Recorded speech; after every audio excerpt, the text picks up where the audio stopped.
খেয়ে থাকলে একটা মুখে আলাদা গন্ধ সেন্ট বাহির হয়ে যায়।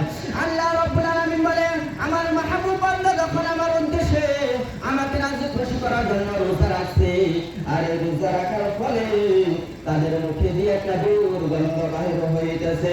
ভাই ইমানদার মুসলমান, আল্লাহ রাব্বুল আলামিন ফেরেশতাদেরকে বলে, ও ফেরেশতারা, আমি আল্লাহ রাব্বুল আলামিন আমার ওই রোজাদার মুখের দুর্গন্ধটা আমি আল্লাহর কাছে মিষ্টি আম্বরের চাইতে বাসনা করি।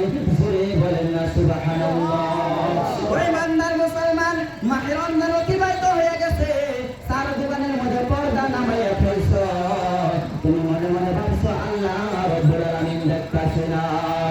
তুমি দিনের বেলা খায়া মুখ দেখে বাহির করেছ, আর আল্লাহর মাহবুব বান্দা রোজা রাখিয়া মুখ একটা দুর্গন্ধ বাইর হয়েছে।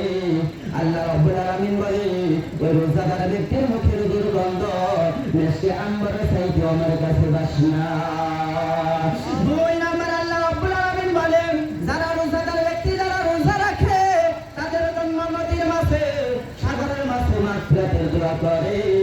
আল্লাহ নবী সাল্লাল্লাহু আলাইহি ওয়াসাল্লাম জানিয়ে দেয়, ওই রোজাদার ব্যক্তির জন্য নদীর মাছে সাগরের মাছে কিয়ামত পর্যন্ত মাগফিরাতের দোয়া করে। এবারে জোরে বলেন না সুবহানাল্লাহ। সুবহানাল্লাহ। সাল্লাল্লাহু মাছে বক্ষণ করেছিল, মাছের পেটে ঢুকেছিল, এই মাছে পর্যন্ত মানুষের জন্য যে মাগফিরাতের দোয়া করে, আল্লাহ রাব্বুল আলামিন ওই দোয়াটা পছন্দ করিয়া নেয়। আল্লাহ রাব্বুল আলামিন বলেন, তিন নাম্বার, রোজাদার ব্যক্তির জন্য আমার তরফ থেকে পুরস্কার, রোজাদার ব্যক্তির জন্য প্রত্যেক দিন আমি জান্নাত পুরস্কারের মাধ্যমে সাজাইয়া দিই। যেমন আজকে একটা ঈদের দিন, আগে থেকে রূপে সাজানো হয়েছে না নাই? ওই ইমানদার মুসলমান, আল্লাহ রাব্বুল আলামিন ফেরেশতাদেরকে বলে, ও ভাই ফেরেশতারা, তোমরা জান্নাত সাজানো আরম্ভ করো, কারণ আমার রোজাদার বান্দা যখন দুনিয়া থেকে চিরবিদায় গ্রহণ করবে, দুনিয়া থেকে যখন বিদায় নেবে, তারা মৃত্যুবরণ করবে, আমি তাদেরকে সরাসরি জান্নাত দিয়ে দেব। একবার জোরে বলেন না সুবহানাল্লাহ। ওই ইমানদার মুসলমান, আল্লাহ রাব্বুল আলামিন রোজাদার ব্যক্তির জন্য 4 নম্বরে পুরস্কার দিয়ে দিয়েছেন, যে মাহে রমজানের মধ্যে আমার মাহবুব বান্দা বান্দি যারা রোজা রাখে তাদেরকে যেন শয়তানে ওয়াসওয়াসা দিতে না পারে, যার জন্য মাহে রমজানের মধ্যে প্রত্যেকটা শয়তানের হাত পাগুলি সুবাল দিয়া বান্ধিয়া রাখে। রোজার মাসে মানুষের গুনাহ কম করে না বেশি করে? কম করে। রোজার দিনে মানুষের অন্য কামের থেকে ইবাদত বন্দেগী বেশি করে, গুনাহ কম করে, ফাহিশা কথা কম করে না নাই, কারণ শয়তানের হাত পাগুলি বান্ধা থাকে। আর তার রোজার মাসে যারা গুনাহের কাজ করে তাদেরকে বুঝে নেবেন, এরা এমন গুনাহ করছে 11 মাস, গুনাহ করতে করতে 11 মাস, 11 মাস তো শয়তান হাত পা বন্ধ করে ওয়াসওয়াসা দিয়ে দেয়, তারপরে যে গুনাহ করলো, আমি এমন গুনাহ ঢুকাইছে, গুনাহ করাইছে শয়তানে। শয়তানে কয় যে রোজার মাসে যে এরা গুনাহ করবো, আমরা যেটা শিখাই তার থেকে বেশি করবো, এটা ট্রেনিং দেওয়া হয়েছে না। 11 মাসে যে গুনাহ করাইছে, এই রোজার মাসটা পার হয়ে যাবে এই গুনাহ করতে করতে। যাদের গুনাহ বেশি হয় তাদের অন্তর কঠিন হয়, শক্ত হয়। যাদের গুনাহ কম তাদের অন্তর কোমল হয়। আর আল্লাহ রাব্বুল আলামিন কোমল অন্তরকে পছন্দ করেন, কঠিন অন্তরকে পছন্দ করেন না। মাহে রমজানের মধ্যে শয়তানের হাত পা বাঁধা থাকা সত্ত্বেও যারা গুনাহ করে, বুঝদানি এরা শয়তানের কাছাকাছি হয়ে গেছে। এমনও দেখা যায়, আপনাদের এই এলাকায় নাই মনে হয়, আমাদের ওই জায়গায় কদমপুর সেন্টারে আমার বাড়ি, চার দোকানের পর্দা নামাইয়া খায়, আল্লাহ দেখে না। তার মানে এটা বোঝাবার চাই যে আল্লাহ তার মানে দেখে না পর্দার ভিতরে খাইলে। আবার কিছু মানে ওপেন নিয়ে খায়, কয়টা আল্লাহ ভয় করি না, মানুষ দুটো ভয় করে কি হবে, এরকম করেও খায়। এক শ্রেণীর মানুষ আছে, যে গরিব মানুষ আর মোল্লারা রোজা থাকে, মোল্লারা বাড়ি বাড়ি যেমন খাইবো, আর গরিব মানুষের বাড়িতে তারা রোজা থাকবো, আমরা থাকুন কে? मेहरबान दोस्तों बुजुर्ग रिज़्क़ मालिक अल्लाह हर खाना के ऊपर लिखा हुआ है खाने वाले के नाम। तुम से खाना खाओ, खाना वाले नाम लिखा है तो तुम से देखाओ। जोनी गरीबेर रिज़्क़ अल्लाह ताआला দেয়, এই অহংকারমূলক কথা আল্লাহ তাআলা পছন্দ করেন না। মেহরবান दोस्तों बुजुर्ग আল্লাহ রাব্বুল আলামিন রোজাদারদেরকে 5 নম্বর পুরস্কার দিয়ে দেয়। আল্লাহ রাব্বুল আলামিন রোজাদার ব্যক্তির জন্য 5 নম্বর পুরস্কার দিয়ে দেয়। শেষের দিন তাদের জীবনের গুনাহগুলি মাফ করিয়া দেয়। ফেরেশতারা প্রশ্ন করেছিল, ইয়া রাসূলুল্লাহ, সাহাবায়ে কেরাম প্রশ্ন করছে, ইয়া রাসূলুল্লাহ, ইয়া হাবিবাল্লাহ, আপনার উম্মতদেরকে শেষের দিন, রোজা শেষের দিন কেন জীবনের গুনাহ মাফ করে দেওয়া হয়? ওই দিন কি সবে কদর রাত্রি নাকি? আল্লাহর নবী সাল্লাল্লাহু আলাইহি সাল্লাম উত্তরে বলেছে, ও সাহাবারা রে, কোন একটা মানুষ যদি একটা মানুষের বাড়িতে কাম লাগে, সারাদিন যদি কাম করে, সন্ধ্যাবেলা তাকে মজুরি দেওয়াটা ঠিক না নাই? সাহাবায়ে কেরাম আজমাইন প্রশ্ন উত্তর পেয়ে গেছে, আল্লাহর নবীকে জানিয়ে দিয়েছে, ইয়া রাসূলুল্লাহ, ইয়া হাবিবাল্লাহ, একটা মানুষ সকাল থেকে সন্ধ্যাবেলা কার বাড়িতে কাম করলে সন্ধ্যাবেলা তার মজুরি পাওয়াটা উচিত। মহাতম মুসলমান, আল্লাহর নবী বলে, একটা মাস আল্লাহ রোজা রেখেছে, আল্লাহর হুকুম পালন করেছে, আল্লাহ রাব্বুল আলামিন খুশি হইয়া শেষের দিন তাদের জীবনের গুনাহগুলো মাফ করিয়া দিয়েছে। জোরে বলেন না সুবহানাল্লাহ।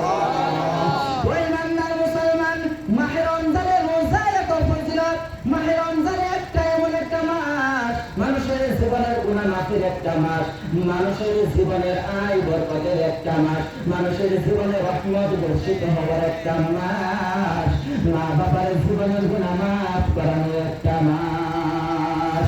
ওই মান্নার মুসলমান, আল্লাহর নবী সাল্লাল্লাহু আলাইহি সাল্লাম মেম্বারের মধ্যে একদিন বসলেন, মাহে রমজানের মধ্যে প্রথম সিঁড়িতে পা রাখার পরে বলেছিলেন আমিন, দ্বিতীয় সিঁড়িতে পা রাখার পরে বলেছিলেন আমিন, তৃতীয় সিঁড়িতে পা রাখার পরে বলেছিলেন আমিন।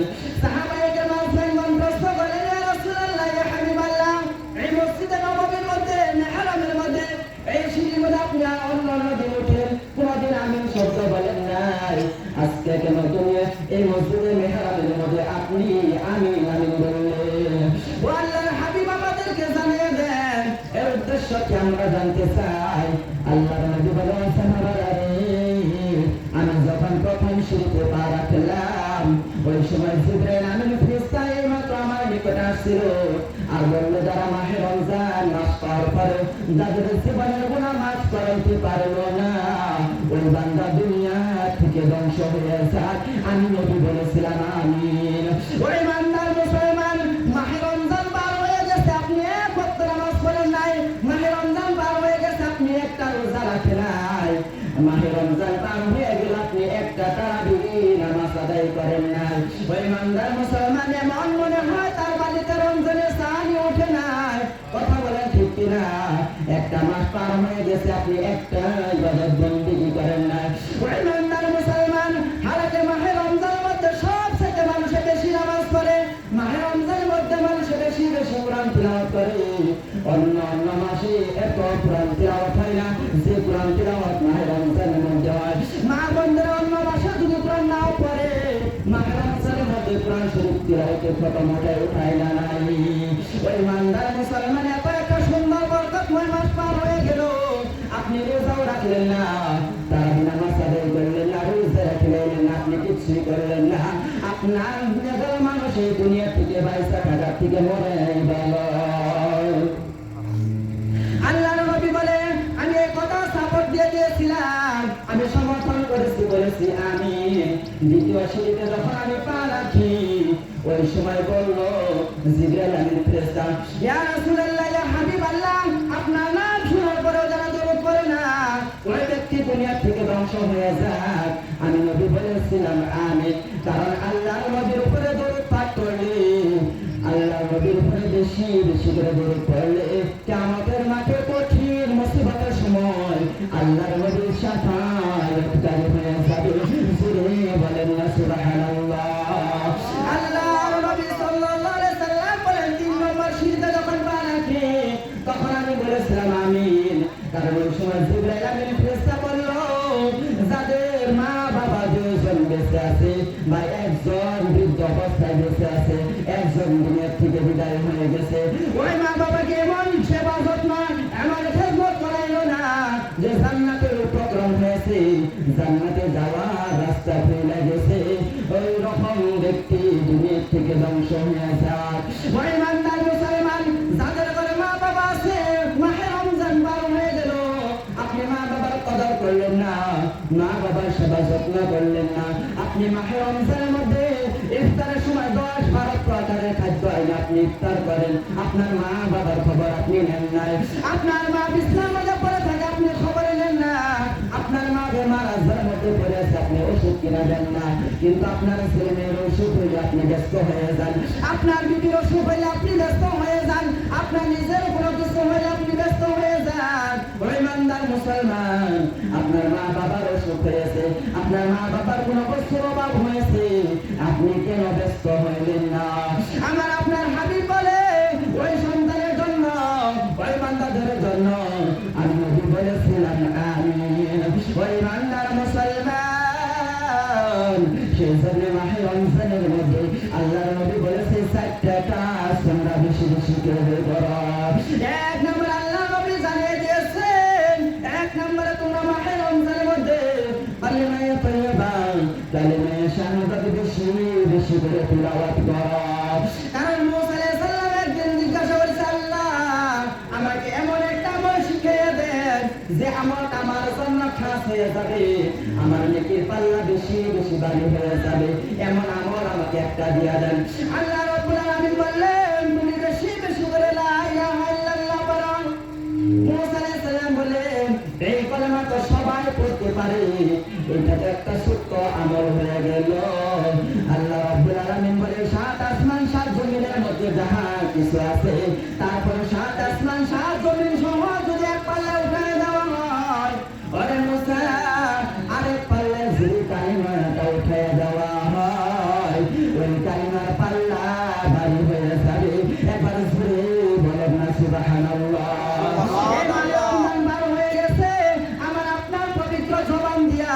কয়বার এই কালেমা উচ্চারণ করেছি, কয়বার এই কালেমা আমরা জিকির করেছি।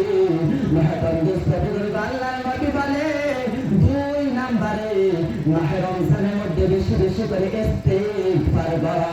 কারণ আমার আপনার জীবনের মধ্যে এমন কোনো গুনাহ নাই আমরা করি না, দিনের দিনের প্রহরে রাত্রের অন্ধকারে দেখিয়া না দেখিয়া, বুঝিয়া না বুঝিয়া, শুনিয়া না শুনিয়া, এই হাতের দ্বারায়, পায়ের দ্বারায়, জবানের দ্বারায়, অঙ্গ-প্রত্যঙ্গের দ্বারায় কবিরা সগীরা বাতিনি শিরকি জাহিলি কত প্রকারের গুনাহ হয়ে গেছে, আমাদের কোনো হিসাব নাই। যার যার গুনার কথা যদি আল্লাহর কাছে কয়, নিজে নিজে শর্মিন্দা হয়ে যাব। কথা বলেন ঠিক কিনা? আল্লাহর নবী বলেছে, সেই জন্য মাহে রমজানের মধ্যে বেশি করে ইস্তিগফার করো, কারণ মাহে রমজানের মধ্যে কারো দোয়া আল্লাহ ফিরিয়ে দেয় না। আপনি বেশি বেশি করে ইস্তিগফার করেন, আল্লাহর কাছে ক্ষমা চান, আল্লাহ রাব্বুল আলামিন আপনার ইস্তিগফার কবুল করে নেবে, আপনার জীবনের গুনাহগুলো আল্লাহ মাফ করে দিবে। আল্লাহর নবী বলেন, মাহে রমজানের মধ্যে 3 নম্বরে বেশি বেশি করে দোয়া করো। আল্লাহ রাব্বুল আলামিন যে জান্নাত বানিয়ে রাখছে, যে জান্নাতের মধ্যে আরাম আছে, কষ্ট নাই, যে জান্নাতের মধ্যে সুখ আছে, যে জান্নাতের মধ্যে শান্তি আছে, অশান্তি কিছু নাই, সেই জান্নাতের দোয়া তোমরা বেশি বেশি করে করো, যেন আল্লাহ রাব্বুল আলামিন তোমাদেরকে জান্নাত দান করিয়া দেয়। একবার জোরে বলেন না সুবহানাল্লাহ। ওই ইমানদার মুসলমান, আল্লাহর নবী বলে 4 নম্বরে তোমরা দোয়া করো, আল্লাহ রাব্বুল আলামিনের কাছে বলো, আল্লাহ পরকালে জাহান্নামের আগুন থেকে আমাদেরকে বাঁচাইয়া দাও, ওই জাহান্নাম থেকে দূরে সরাইয়া দাও। ওই ইমানদার মুসলমান, আল্লাহর নবী বলে 3 ব্যক্তির দোয়া কখনো ফিরিয়ে দেওয়া হয় না। তার মধ্যে প্রথম শ্রেণীর ব্যক্তি, রোজাদার ব্যক্তি যখন ইফতারের সময় দোয়া করে, ওই সময় আপনি দোয়া করেন, আল্লাহ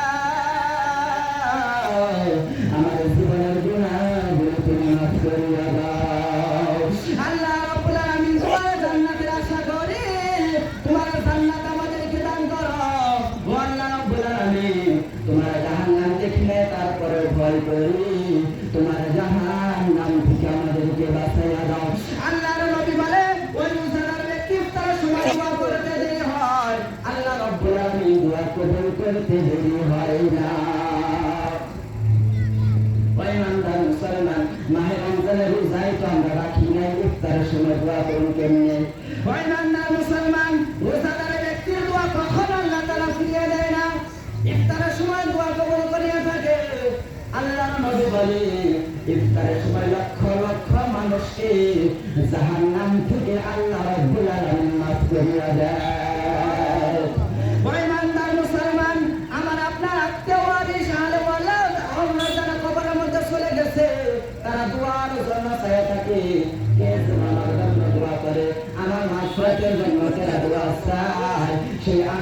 নিয়ে তাকায় থাকে কবরের দিকে।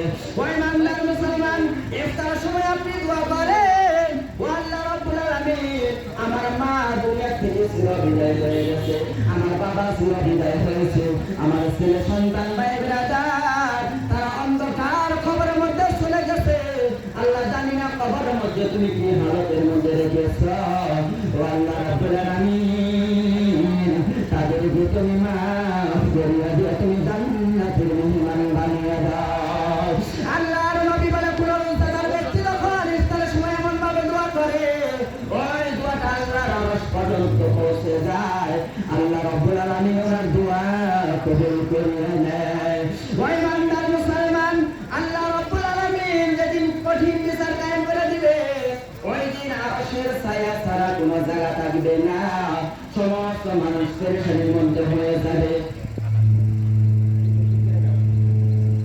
আজকে বলা ভাঙি অসুবিধা নেই, বছরে একটা ভুলতে দিন ধর্মসভা সিজনের একটা ভুলবো কারণ ঠিক করে দেন, কারণ আমাকে সম্পত্তি চাই গলা যদি বলা একদিন আজকে ভাঙিটাই করা করতে হবে, কিন্তু আজকে সহনার সভা সিজি লাগে না, কারণ একটু তো ভালো তো মিলে গলা গেছে গানা গেছে গা মহাদাম দস্ত বলে আল্লাহ যেদিন বিচার কায়েম করবে, আরশের ছায়া ছাড়া কোনো জায়গা থাকবে না।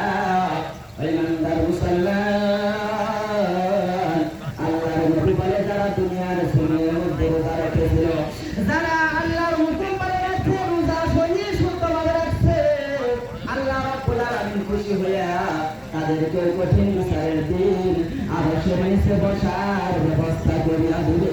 চিৎকার দিয়ে বলেন না সুবহানাল্লাহ। ওই ইমানদার মুসলমান, ওই আরশের নিচে 7 শ্রেণীর ব্যক্তির জায়গা হবে। কয় শ্রেণী? 7 শ্রেণীর ব্যক্তির জায়গা হবে। আল্লাহ রাব্বুল আলামিন ওই আরশের নিচে বসা ব্যক্তিগুলোর নামগুলি কইয়া দিয়েছে। 1 নাম্বার ব্যক্তি যারা আরশের নিচে জায়গা পাবে, তারা এই দুনিয়ার জমিনের মধ্যে নেপরায়ণ বাদশাহ। ওই ইমানদার মুসলমান, যারা সঠিক বিচার করতে পারে, যারা হক বিচার করতে পারে, যারা সঠিক বিচার করেওয়ালা, তাদেরকে আল্লাহ রাব্বুল আলামিন ওই আরশের নিচে বসার ব্যবস্থা করিয়া দিবে। সুবহানাল্লাহ। ওই ইমানদার মুসলমান, আল্লাহ রাব্বুল আলামিন আরশের নিচে 2 নাম্বার ব্যক্তি যারা বসার ব্যবস্থা করে দিবে, ওই ব্যক্তি হইতেছে এই দুনিয়ার জমিনের মধ্যে যুবক, যারা যৌবনটা আল্লাহর রাস্তায় ব্যয় করিয়া দিছে। মহাদাম দস্ত বুজুর্গগণ, ও যুবক, তোমাদেরকে বলি, তোমরা তোমাদের যৌবনকালটা কোথায় ব্যয় করতেছ, কোথায় লাগাইতেছ? একটা মাস রমজান পার হয়ে গেছে, তোমরা রোজা ছিলা না নাই? এমন যুবক দেখা যায় দিনের বেলা 4-5 প্যাকেট করে গুটখা খায় না নাই। ওই ইমানদার মুসলমান, মহাদাম দস্ত বুজুর্গগণ, এই যুবকদের দোয়া যৌবনকালের আল্লাহর রাস্তায় ব্যয় করিয়া দেয়, তাদেরকে আল্লাহ রাব্বুল আলামিন আরশের নিচে বসার ব্যবস্থা করিয়া দিবে। কিন্তু আমাদের বর্তমানে যুবকের অবস্থা, জুয়ায় থাকে না লক্ষ্যে, মাথায় থাকে না চুল, কথা বলেন ঠিক কিনা? মাথার চুল এমন কাটিং দিছে, কাটিং এর কোন নাম দিচ্ছে পাওয়া যায় না, এমন ভাবে মাথার চুল কাটছে, কোন সুর থাকে না। মহাদাম দস্ত বুজুর্গগণ, কিছুমান যুবকের নাম পর্যন্ত চুল কাইটা লেখে না নাই। ওই ইমানদার মুসলমান, যুবকের দোয়া আল্লাহ রাব্বুল আলামিন বেশি করে পছন্দ করে। যুবক যখন একটা সেজদা দেয়, যুবক যখন রুকুর জন্য ঝুঁকে যায়, আল্লাহর আরশ পর্যন্ত কেঁপে ওঠে। ওই ইমানদার মুসলমান, ও যুবক ভাই বন্ধুরা, তোমাদের দোয়া আল্লাহ রাব্বুল আলামিন বেশি বেশি করে পছন্দ করে, তোমাদের দোয়া আল্লাহ রাব্বুল আলামিন কবুল করে। ও যুবক, তোমরা কোথায় সময় ব্যয় করিয়া দিলা? তোমরা আল্লাহর রাস্তায় সময় ব্যয় করা বাদ দিয়া কোন মেয়ের পাশে তোমরা যে সময় লাগাও, কোন জায়গার মধ্যে যে তোমরা সময় লাগাও, তার কোনো ঠিক নাই। ওই ইমানদার মুসলমান, আল্লাহ রাব্বুল আলামিন আরশের নিচে 3 নম্বরে যাদেরকে বসার ব্যবস্থা করবে, যাদেরকে সব সময় আল্লাহর ঘর মসজিদের মধ্যে আটকাইয়া থাকে, ফজরের নামাজ আদায় করেছে, মনে মনে দিলের মধ্যে আলাদা করেছে। ওই ইমানদার মুসলমান, আল্লাহ যখন নামাজ পড়ো তুমি তৌফিক দিও, আল্লাহ তোমার ঘরে যেন যখন নামাজ বেশি বেশি করে আল্লাহর ঘর মসজিদের মধ্যে আটকায়া থাকে। ওই ইমানদার মুসলমান, এমন দেখা যায় ইমাম সাহেব আর মুয়াজ্জিন সাহেব ছাড়া আল্লাহর ঘর মসজিদে মানুষ পাওয়া যায় না। মহাতাম মুস্তাফিজুর ওই আরশের নিচে তাদেরকে বসার ব্যবস্থা করে দিলে। ওই ইমানদার মুসলমান যারা গোপনে সদকা করে, আল্লাহর নবী সাল্লাল্লাহু আলাইহি সাল্লাম বলে যারা সদকা করে, যারা দান খয়রাত করে, তাদের জন্য দুইটা আল্লাহ রাব্বুল আলামিন ফায়দা রেখেছে। এক নাম্বার আল্লাহ রাব্বুল আলামিন এই দুনিয়ার জমিনের মধ্যে তার হায়াতকে লম্বা করিয়া দেয়। আল্লাহর নবী বলেছে as-সাদাকাতু তারাদ্দুল বালা ওয়া তাজিদুল ফিল উমর। এক নাম্বার তাদেরকে হায়াত আল্লাহ রাব্বুল আলামিন লম্বা করিয়া দেয়। দুই নাম্বারে যারা বেশি বেশি করে দান খয়রাত করে, সদকা আদায় করে, তাদেরকে বালা মুসিবত হইতে আল্লাহ রাব্বুল আলামিন হিফাজত করে। আইরে শোনা যায় অমুক যুবক অ্যাক্সিডেন্টে মারা গেছে, অমুক যুবক ড্রাগস খেয়ে মারা গেছে, অমুক যুবক অমুকখানে যায় দুর্ঘটনায় পতিত হয়েছে। মহাতাম মুস্তাফিজুর দান সদকা করলে আল্লাহ রাব্বুল আলামিন এই ফিতনা ফাসাদ হইতে বালা মুসিবত হইতে হিফাজত করিয়া দেয়। ওই ইমানদার মুসলমান, আল্লাহ রাব্বুল আলামিন বলে তাদের আরশের নিচে আমি বসার ব্যবস্থা করে দেব। যারা নির্জনে বসে আল্লাহ পাকের বেশি বেশি করে জিকির আদায় করে। ওই ইমানদার মুসলমান, মাহে রমজান পার হয়ে গেছে।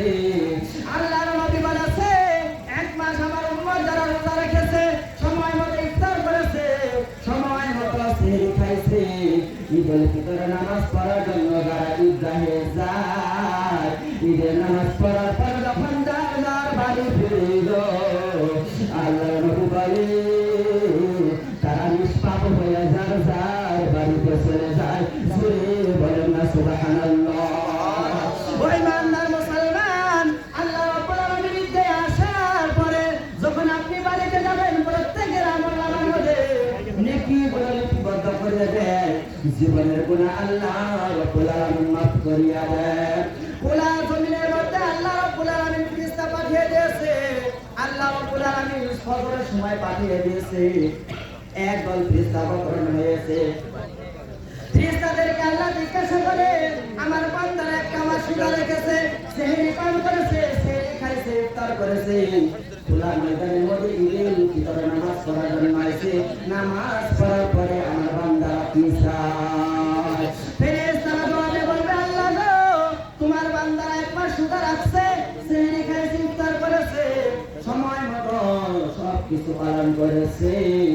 আল্লাহ ঈদের দিন তারা তোমার কাছে জীবনের গুনাহগুলি মাফ চায়। আল্লাহ রাব্বুল আলামিন ফেরেশতাদেরকে বলে, ফেরেশতারা তোমরা সাক্ষী থাকো, আমি ওই সমস্ত বান্দাদের জীবনের গুনাহগুলি মাফ করিয়া দিলাম। জোরে বলেন না সুবহানাল্লাহ। ওই ইমানদার মুসলমান, দুনিয়ার জমিনে থেকে আমাদের হয়তো অনেকের মা বাবা দুনিয়া থেকে চিরবিদায় হয়েছে না নাই? ওই ইমানদার মুসলমান, যাওয়া বছর এই যে ঈদগাহ মধ্যে যারা নামাজ পড়েছে, হয়তো তাদের মধ্যে হয়তো দু একজন নাই। কথা বলেন ঠিক কিনা? একদিন আমার আপনার এই দুনিয়া থেকে চিরবিদায় হয়তো হবে। কোরআন শরীফের মধ্যে আল্লাহ তাআলা বলেছেন, কুল্লু নাফসিন যায়িকাতুল মাউত, প্রত্যেকজন মানুষের এই দুনিয়া থেকে একদিন মৃত্যুবরণ করতে হবে। মহাতাম মুস্তাফিজুর মসজিদের মধ্যে এলান হয়েছে আমার বাবার লাশ হয়ে গেছে, মসজিদের মধ্যে এলান হয়েছে আমার চাচা মারা গেছে, একদিন এলান হবে আমি এই দুনিয়া থেকে চিরবিদায় হয়ে গেছি।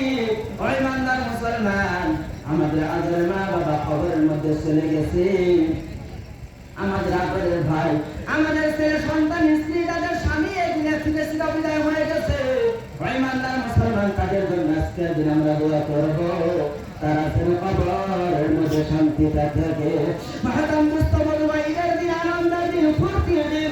যারা বাবা হয়েছেন তারা বুঝেন, যারা বাবা হয়েছেন, অভিভাবক একজন হয়েছেন, ঈদের মধ্যে ফুর্তি আসে, ছেলে মেয়েদেরকে পরিবারের সবাইকে কাপড় চোপড় কিনে দেওয়ার জন্য ব্যস্ত হয়ে যায়, কিন্তু নিজের জন্য জামা কিনতে হবে, সেটা কোনো ব্যস্ততাই আসে না, সেটার কোনো খবরই থাকে না।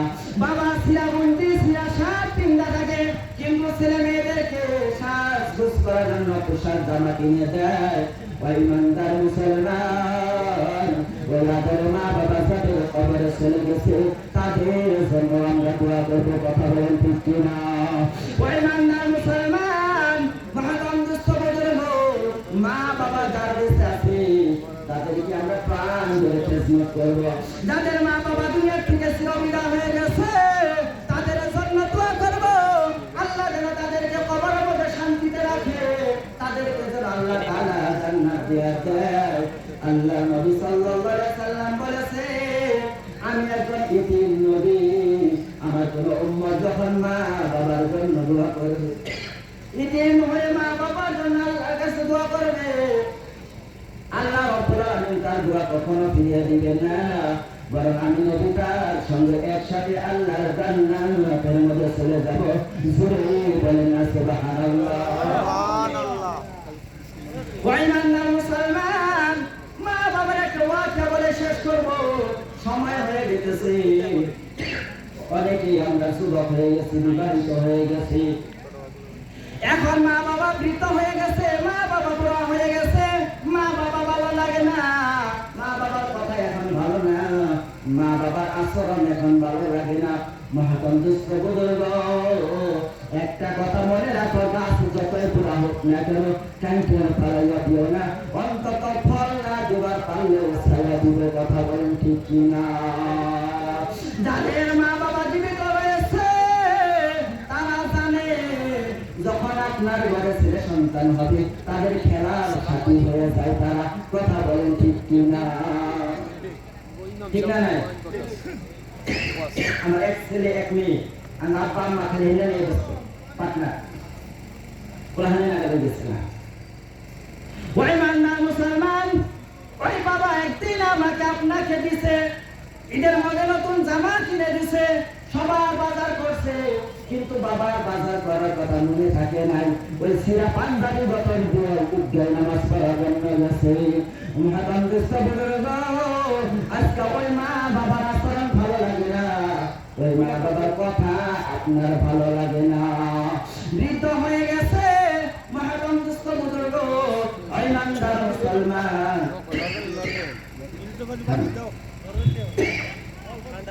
ওই ইমানদার মুসলমান, যখন মা বাবা বৃদ্ধ হয়ে গেছে ভালো লাগে না। একটা ছেলে ওয়াজ আপনাদেরকে শুনিয়ে দিব, অসবক বাইরে পাউডি থাকে পাই দিয়ে বলে যায়, মা বাবা কি কষ্ট দিয়ে এই দুনিয়ার জমিনে তুমি সাকসেসফুল কামিয়াবি হবার পারবা না, পরকালেও তুমি জান্নাত পাবা না। মা বাবা যদি তোমার ব্যবহারে তোমার আচরণে যদি অসত্য ব্যবহার করে, ওই ইমানদার মুসলমান, তোমার জন্য জান্নাত থাকবে না। তোমার আচরণে যদি মা খালি একটু কষ্ট পায়, শব্দ পায়, তোমার বাবা যদি শব্দ পায়, তোমার জিন্দগির আমল বরবাদ হয়ে যাবে। একটা ছেলেকে বাবা রিক্সা চালাইয়া চালাইয়া উচ্চ শিক্ষায় শিক্ষিত করেছে, ছেলে যখন চাকরি পাইছে গ্রাম থেকে যে শহর বাড়ি বানাইছে, বিবাহ করার পরে মা বাবাকে ভুলে গেছে, মা বাবাকে চিনতে পারে না। কিন্তু মা বাবা কি জিনিস আপনাদেরকে বলি, হঠাৎ করে কয়েক বছর পরে খবর শুনছে ওনার ছেলে নাকি বড় চাকরি পাইছে, শহরে বাড়ি ঘর বানিয়ে ওই জায়গার মধ্যে থাকে। মা বলতেছে, প্রাণের স্বামী গো, সন্তান আমাদেরকে ভুলতে পারে, আমরা মা বাবা হয়ে তো ভুলতে পারি না। আপনি একটু যান শহরের বাড়িতে, আমার ছেলে কোন জায়গায় চাকরি করে, কোন জায়গায় বাড়ি বানাইছে, আমার ছেলেটাকে একটু দেখে আসে। মা বলতেছে, ছেলে আমাদের কিনা গাছ পাড়াই অসুবিধা নাই, আমরা যাই আমার ছেলেকে দেখে আসবো।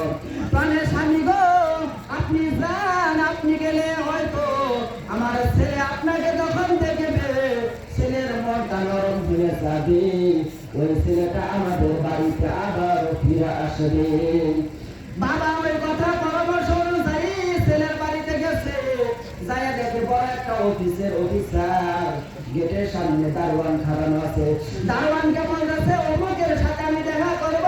দারোয়ান বলতেছে রাখেন, আপনি এই জায়গায় দাঁড়ান, আমি বসের পারমিশন নিয়ে আপনাকে জানাইতেছি। আমার বাসা বুঝতেছেন? বসের পারমিশন নিয়ে আপনাকে জানাইতেছি। বসেকে যা বলতেছে, বস আপনার সাথে একজন বৃদ্ধ মানুষ, মনে হয় গরিব মানুষ, দুঃখিয়া মানুষ, গ্রাম থেকে আসছে, শরীরের জামা দেখে বোঝা যায় আপনার সাথে দেখা করতে চাই, আপনি যদি অনুমতি দেন তাকে আসতে দেব। অফিসার বলতেছে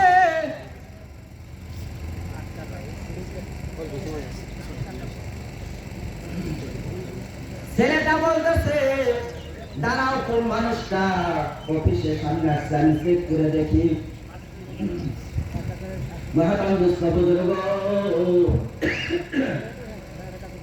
সিসি ক্যামেরা ফুটেজের মধ্যে চেক করা আরম্ভ করেছে। অফিসের সামনে কি দুঃখিয়া মানুষটা দাঁড়িয়ে রয়েছে, ওই ইমানদার মুসলমান। ছেলেটা সিসি ক্যামেরার মধ্যে যখন দেখে, নজর করে দেখে অন্য কেউ না, ওনার বাবা। ছেলেটা এমন অহংকারী হয়ে গেছে, অন্তরটা শক্ত হয়ে গেছে। দারোয়ানকে 500 টাকার নোট একটা দিয়ে বলতেছে, ওনাকে বলো এই 500 টাকা নিয়ে আসলে উনি গ্রামে চলে যায়, আর বলবা তোমার বস অনেক ব্যস্ততা, দেখা করার সময় নাই। 500 টাকা যখন ওই বৃদ্ধ বাবার হাতে ধরে দিছে, বাবা দারোয়ানকে বলতেছে, ও দারোয়ান তুমি হয়তো আমার কথা ভালো করে বলতে পারো না, তুমি ওই বসকে বলো আমি তোমার বাবা, আমি কোনো ভিক্ষুক না, আমি কোনো স্বামী না যে পয়সা কালেকশন করার জন্য আইছি, আমি কোনো ভিক্ষুক না, আমি তোমার বসের বাবা। ওই ইমানদার মুসলমান দারোয়ানটা চোখের পানি ছেড়ে দিয়ে বলতেছে, আপনি আপনার আমার বসের আব্বা, তাহলে কেন 500 টাকা একটা আপনার কাছে দেওয়ার কথা বললো? ওই ইমানদার মুসলমান মুরব্বী বলতেছে, আমার ছেলে হয়তো জানে না আমি ওনার বাবা, এই জায়গার মধ্যে আছি, উনি মনে করছে একটা ভিক্ষুক আছে যার জন্য 500 টাকা দিছে। দারোয়ানটা চিৎকার দিয়ে বলতেছে, চাচা গো আপনার চেহারা মুবারক, আপনার ছেলে সিসি ক্যামেরার মধ্যে দেখার পরে 500 টাকা দিছি। বাবা চিৎকার দিয়ে বলতেছে, সিসি ক্যামেরার মধ্যে আমার দেখার পরে 500 টাকা নোট একটা দিয়ে দিছে। আমার ছেলে এখন আমার জন্য দেখা করার সময় নাই, কিন্তু একটা সময় এই ছেলের স্কুলে যাওয়ার জন্য কিতাব কেনার পয়সা আমার কাছে ছিল না, আমি সারাদিন রিক্সা চালাইয়া আমি ছেলের কিতাব কেনার পয়সার ব্যবস্থা করে দিয়েছিলাম। এই ছেলের জামা কেনার পয়সা আমার কাছে ছিল না, আমি বাবা রিক্সা চালাইয়া নিজে জামা না কিনা আমি স্কুলের জামার ব্যবস্থা করে দিয়েছিলাম। আজকে এই ছেলে বড় অফিসার হইয়া আমি বাবাকে চিনতে পারি না। ওই ইমানদার মুসলমান বাবা কাঁদতে কাঁদতে বাড়ি চলে গেছে। ওইদিকে বিবি দুয়ারের মধ্যে হাঁটাহাঁটি করতেছে, আমার ছেলের খবর নিয়ে আসবে। যখন মাত্র বাড়িতে গেছে, ওই মা বলতেছে, প্রাণের স্বামী গো আমার ছেলের কি খবর শোনাইয়া দেন। স্বামী বলতেছে, তোমার ছেলে একজন বড় অফিসার হয়ে গেছে, এত ব্যস্ততা আমার সাথে দেখা করার তার সময় হয় না। ওই ইমানদার মুসলমান বাবাটা বলতেছে, এই না 500 টাকা তোমার ছেলে আমাকে দুঃখ মনে করে দিয়ে দিয়েছে। যে ছেলেকে এত কষ্ট করে লালন পালন করে বড় করেছি, মাথার গাম পায়ে ফেলে কষ্ট করে ছেলেকে মানুষ করেছি, আজকে সেই ছেলে 500 টাকা একটা বড় হয়েছে। ওই ইমানদার মুসলমান আল্লাহর নবী বলেছে, কোন ছেলে সন্তান যখন মা বাবার মুখের দিকে একবার সুনজরে তাকায়, একবার মা বলে ডাক দেয়, একবার বাবা বলে ডাক দেয়, আল্লাহ রাব্বুল আলামিন একটা কবুল হজর আপনার আমল আমার মধ্যে দিয়ে দেয়। মা বাবা টাকা চাই না, মা বাবা চাই ছেলের বাবা আচরণ। মা বাবা যদি এত একটা সন্তানকে বড় করে কষ্ট ত্যাগ করে একজনই মানুষ আছে দুনিয়ার জমিনের মধ্যে বিনা কষ্টে সব কিছু ত্যাগ স্বীকার করিয়া দেয়, কোনো হাসিরা কোনো মূল্য চাই না। ওই বান্দার মুসলমান, আপনার বাড়িতে কোনো মানুষ কাম কাজ করলে সে মজুরি চাবে, তাকে মজুরি দিতে হবে।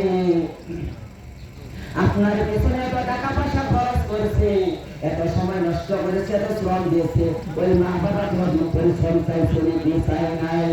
ওই বান্দা মুসলমান, সেই মা বাবাকে ভুলিয়া তুমি এত নিজের আনন্দ উপভোগ করতেছ। ছেলে মেয়ে স্ত্রীর জন্য ভালো ভালো জামা কাপড় তুমি কিনো, তোমার বাবার জন্য একটা লুঙ্গি কেনার পয়সা তোমার কাছে থাকে না, তোমার মায়ের জন্য একটা কাপড় কেনার জন্য পয়সা থাকে না। ও যুবকের হাত পাওটা বারোটাও বলে যায়, তোমার মা বাবার কদর করো, তোমার মা বাবাকে চিনো, কারণ তোমার মায়ের পায়ের নিচে তোমার জান্নাত রয়েছে, আর ওই জান্নাতের দরওয়াজা তোমার বাবা। ওই মা বাবাকে তোমরা কখনো কষ্ট দিও না। মা বাবাকে যারা কষ্ট দেয় দুনিয়ার জমিনের মধ্যে, দুনিয়ার মধ্যে না কামিয়াবি হবে, পরকালের মধ্যে না কামিয়াবি হবে। এত কষ্ট দেওয়ার পরে মা বাবা ছেলে সন্তানের জন্য ভালো দোয়া করেছে। মা বাবা দোয়া করেছে, আল্লাহ আমার সন্তান বড় অফিসার হয়েছে, অন্তরটা কঠোর হয়ে গেছে গো আল্লাহ, আমার একমাত্র সন্তান, ওই ছেলের দিনটা অন্তরটা তুমি নরম করিয়া দাও, কোমল করিয়া দাও, যেন আমি মা বাবা আমাদের কদর সন্তান বুঝতে পারি। মা বাবা যখন আল্লাহর দরবারে দোয়া করেছে, আল্লাহ রাব্বুল আলামিন এই দোয়া কবুল করেছে। কারণ মা বাবা যদি ছেলে সন্তানের জন্য কোনো দোয়া করে, সেই দোয়া করতে দেরি হয়, কবুল করতে দেরি হয় না। বাস্তব উদাহরণ আপনাদেরকে বলতেছি, ইমাম বুখারী রাহমাতুল্লাহ আলাইহি যে বুখারী শরীফ লিখেছে, যে কয়টা হাদিস লিখেছে, প্রত্যেকবার আল্লাহ নবীর সাথে দিদার হয়েছে। জোরে বলেন না সুবহানাল্লাহ।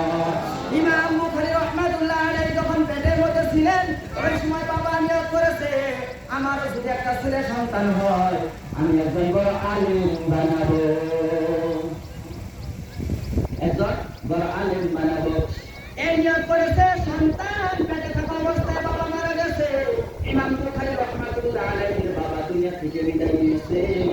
যখন বিদায় নেওয়ার পরে ওই সন্তানটা দুনিয়াতে ভূমিষ্ঠ হয়েছে, কিন্তু আল্লাহর কুদরতি মহিমা, দুই চোখে দেখতে পারে না, অন্ধ হয়ে জন্ম নিয়েছে।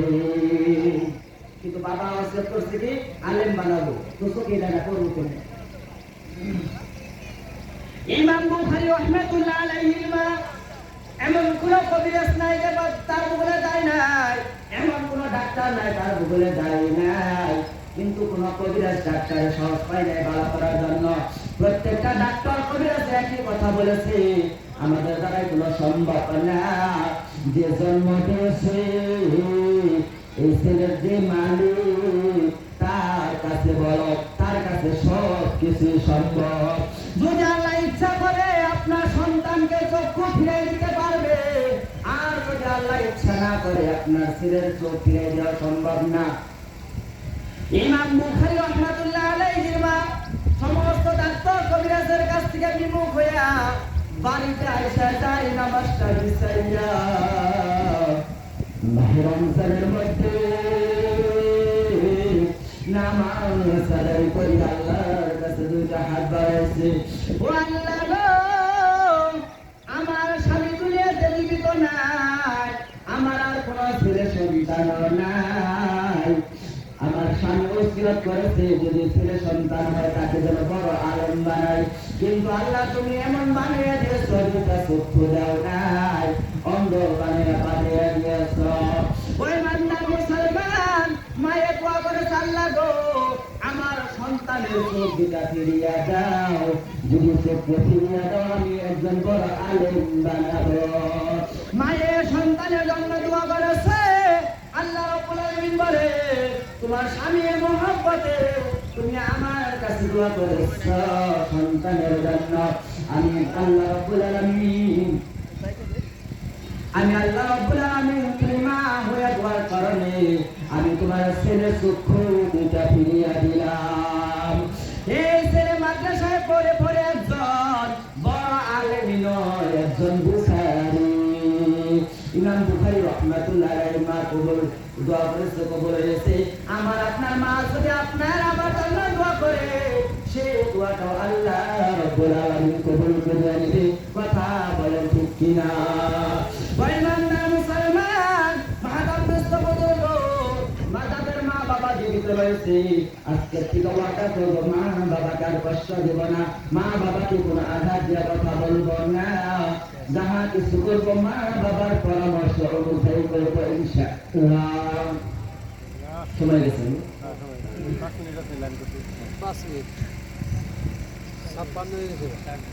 যাই হোক, এখন ঢাকা সালাত আলোচনা করলাম। আল্লাহ তাআলা মাফ করুন, ভুল দিয়ে ভুলে সংশোধন করে দিবেন। এই কিন্তু বলেন শ্রেষ্ঠ সোয়াফিল দাওয়ানা আলহামদুলিল্লাহ রাব্বিল আলামিন। আপনারা দাদা হয়েছেন সাথে নিতে না? আপনি বছরে দুইটা ঈদ আসে, ঈদের নিয়ম কানুন একটু দেখাই দিতে হবে। আপনারা বসে থাকেন, আগে নামাজের নিয়মটা করে দেয় আর এই তকবীর দিয়ে দেখাই দিই, ভালো হবে। আর যারা বাইরে আছেন তারা তাড়াতাড়ি চলে আসেন, এখন নামাজ শুরু হবে। এমন জানি হয় না যে প্রত্যেক দিন তো পাশে করণ হয়, ঈদের নামাজের দিন পাশে করণ নেব, অনুরোধ করে রাখো। ঈদের ইমাম খারাপ এসে করবে না, অনুরোধ করে ঈদের নামাজ ইমাম সাহেব খারাপ গেছে, এই সময় করবে না, অনুরোধ করবো। আগে কোনো আছে ঈদের দিনও যারা কাম ছড়ায় না, ঈদের দিনে এত কাম দেয়া পাশে করে, ঈদের দিনে পাশে করে।